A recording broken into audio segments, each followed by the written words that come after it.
Dave, Gabe, congratulations. You've made it into the final round of this competition. Now we're sending you back to your home forest to recreate an iconic weapon from history. The Yatagan. Good luck, bladesmiths. We'll see you in 5 days. Good luck. I've been assigned to make a Yatagan. I don't know how to spell Yatagan, but here I am making one. I've never made a blade this long, and I've never made one that requires such an ornate handle. So I'm nervous. This is gonna have to chop through a pig, a thigh bone, maybe try to cut through Will's biceps, I don't know. I'm gonna make it to cut. I think I've got the curve right. I think I'm sitting pretty. Gabe, my competitor, is a very competent smith, so hopefully I'll have a blade that will stand up and equal or surpass his. It's very important to get the rough shape today. If I do not get the rough shape knocked out today, then that'll throw the rest of the 4 days way behind. I don't have a power hammer or a forging press, so I have a lot of work ahead. This is my power hammer right here. I think I'm the underdog. Dave's got the upper hand. He's been doing it for a lot longer. It's his to lose, I think, and I hope I'm gonna come in there and sneak and take it from him. I really like the shape. Dave, you're going down, buddy. Today, the plan is to make my mokume billet for the bolsters and the ornamentation that goes on the side of the blade. Mokume technique in Japanese means wood grain metal. It's laminated nickel, silver, and copper, and I'm squeezing them together under high heat, and they should bind to create an interesting pattern in the steel. All right, that's for later. It's quite time-consuming, but I think the end product will be worth it, assuming it takes. It's hot. Now I see if I've got a viable billet. Yes. Not molten, also a good sign. This better be worth it. One thing I'm concentrating on the most today is making sure everything is symmetrical and getting ready for heat treat. Feeling a little nervous. You have some things out of whack and it'll pull. That's one way you can cause warps. But I'm praying and hoping that's not an issue.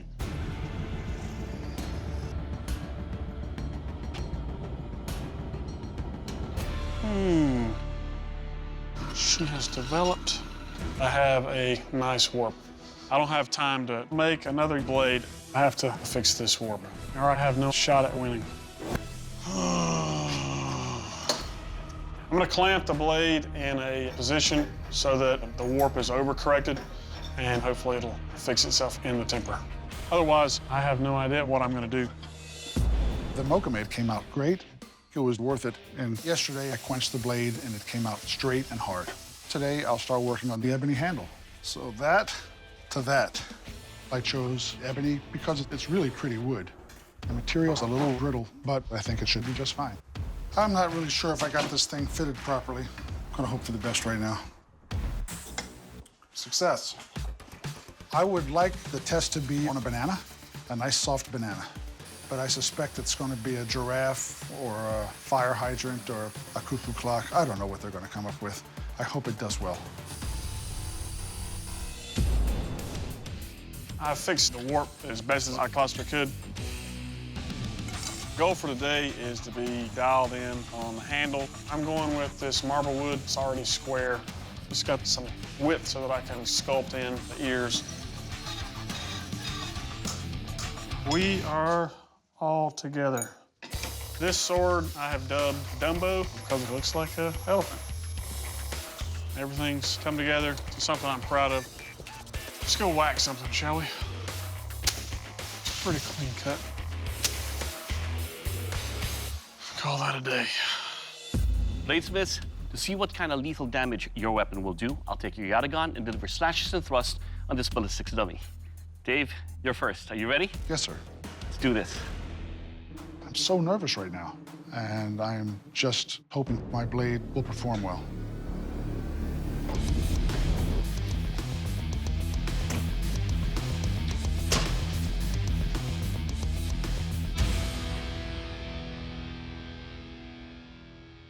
It's got bowels dropping out everywhere. Let's talk about your weapon, Dave. It follows the feel of a Yatagan that's supposed to be light and deadly. The edge you have here is sharp, where it's curved in to lacerate. Your Yatagan will kill. Thank you very much. All right, Gabe, your turn. You ready? Go nuts, man. Let's do this. Dave's blade performed seemingly really well, guts falling out of the thing and blood everywhere, so a little nerve-wracking knowing they'll have to at least measure up to that.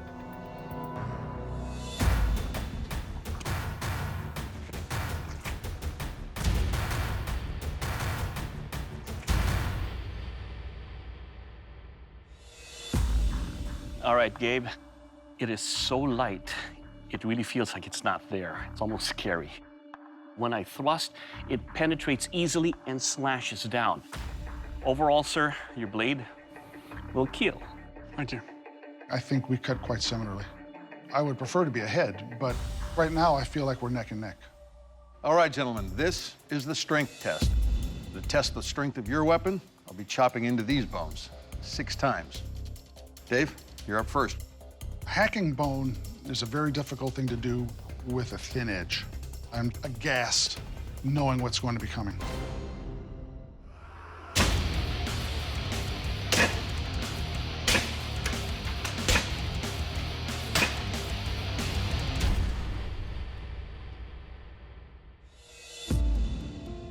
All right, David, that's a tough test. Those are very thick bones, but what we've got going on here is a lot of chipping and distortion on your blade. We've also got a major crack in your handle.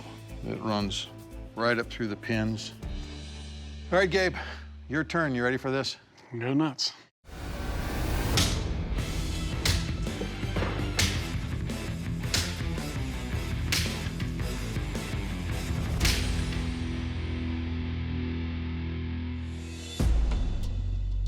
Okay, Gabe, the convex edge you've got on here is pretty much the perfect edge for a test like this. Sharp and strong. I can feel just the smallest amount of a roll. Nicely done. Thank you. All right, gentlemen, next up, the sharpness test. For that, I'll give it to Doug. I have edge damage, I have handle damage. It's disheartening, but it's not over yet. Bladesmiths, to see if your blade is still sharp, I will take your weapon and slash through these silks. If your blade is still sharp, it should cut cleanly. If not, it may rip or tear, or worse, do nothing. Dave, you're up first. You ready? Yes, sir. Let's do this.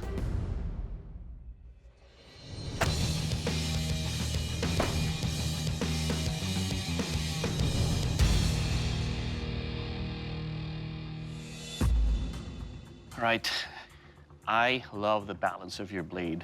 I like the way it curves in, but you can really feel the edges now.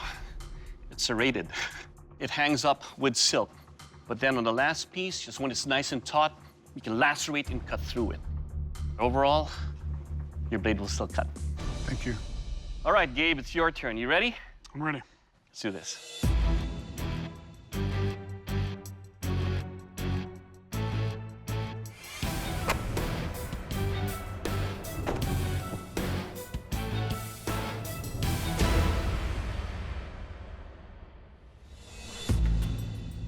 All right, Gabe, your blade is so light, you're barely like cutting through air.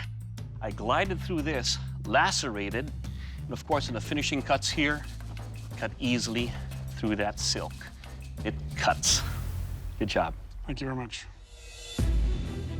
Bladesmiths, you both created remarkable finale weapons, but in this arena of competition, there can only be one Forged in Fire champion. And that champion is... Gabe, congratulations. You are the Forged in Fire champion. Dave, your weapon did not make the cut. Dave, you brought us an outstanding weapon. That Yatagan is fantastic. But during the strength test, we lost structural integrity in the edge of your blade and in the handle with both scales fracturing. And those are things we obviously can't overlook, so that's why we're gonna let you go. Sure. Dave, please surrender your weapon. It's exactly what I expected. It was very difficult testing, but I'm still the guy with the cracked edge and the broken handle.